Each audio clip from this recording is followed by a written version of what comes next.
This. The New York Times claims the House Benghazi report finds no wrongdoing on the part of Hillary Clinton. Let me read you the headline.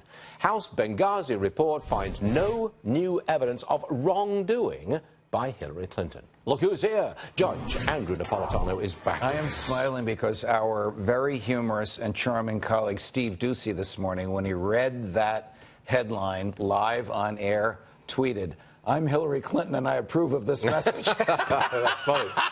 It's almost like a campaign message. It's so preposterous. But it seemed to me that the New York Times and the broadcast networks last night were sticking with the legalistic view. Correct. No wrongdoing. Correct. There are two areas of unlawful behavior. But before we get to that, what we learned from the Benghazi report that is now not disputed was she knew the real source of the attack. She Yep. told her daughter. She lied to the State Department. Then she sends another email. She tells the foreign minister of Egypt. Then she lies to the families of the dead in the presence Yes. of their bodies as they're being removed from a plane at Andrews Air Force Base. Then she dispatches Susan Rice to perpetuate the lie. We also learned, this is new, that there was a meeting in the White House that she presided over. The president wasn't there.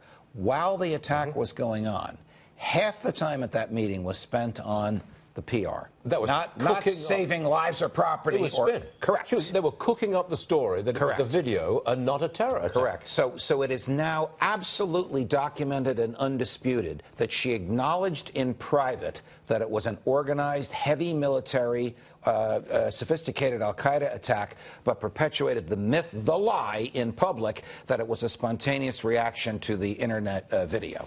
Here's the unlawful part, and the committee did not dwell into this to my satisfaction. Two members of the committee wanted to, the majority did not want to. The unlawful aspect was this was not a declared war. She suggested the war. The president went along with the war. 12 members of Congress, both houses, both parties approved of it. How did they cause the war to happen? The Secretary of State has the authority under the statutes to grant exemptions to embargoes. You had an arms embargo on Libya. U.S., UN, NATO. Secretary of State grants exemptions to arms dealers all over the world. Where are the arms going to? To militia groups. CIA warns her. They're not militia groups. They're terrorist organizations. You don't want arms in their hands. She brushed the CIA off. So where did the weapon come from that killed Ambassador Stevens? Her exemption to the embargo.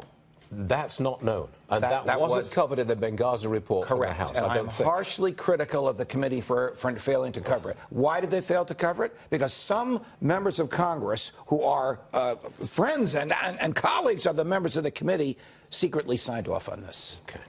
Judge, thank you very much indeed. You're welcome. See you telling us 11. exactly how it is, see you to 11. Thank you, sir. Now.